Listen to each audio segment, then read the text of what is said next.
Yarpaq olub torpağına tökülsən, torpaq olub sellərinlə sökülsən,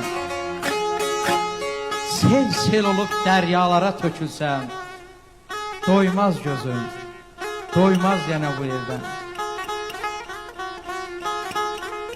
Qaya kimi şimşəklərə dözünmü? Şimşək olub az ömrümdən bezimmi?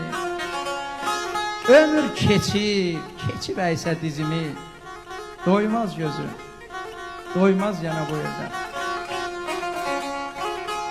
Çeşmə kimi damcı düzülsəm, damcı olub çəklərə düzülsəm, çiçək olub vaxtlı, vaxtsız üzülsəm, doymaz gözüm, doymaz yana bu yerdən.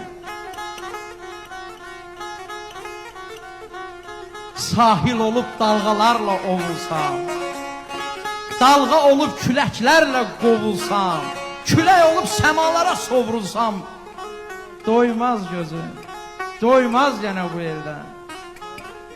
Öz payıma bir qarış yer götürsəm, bu qarışı ruhum ilə bitirsəm, mamırlanıb daşımı da itirsəm, doymaz gözüm, doymaz yenə bu yerdən, doymaz gözüm, doymaz yenə bu yerdən.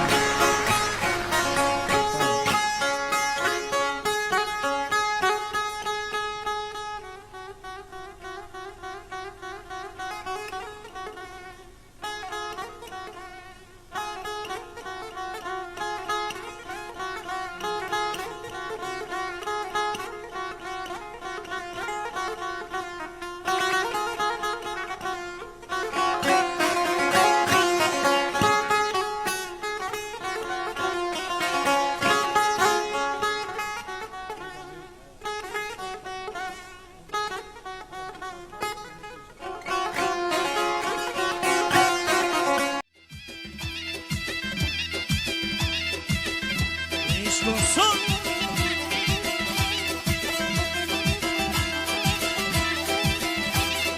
Başkası yaylağınla, gel yanı çaylağınla, bir düzü bana işe gönder, arbuslu bulağınla, gösterin aynadan, aynadan, aynadan, aynadan, aynadan, önce beni oynadan, aynadan gönder, aynadan, önce beni oynadan. Ay sağ ol Aydın be.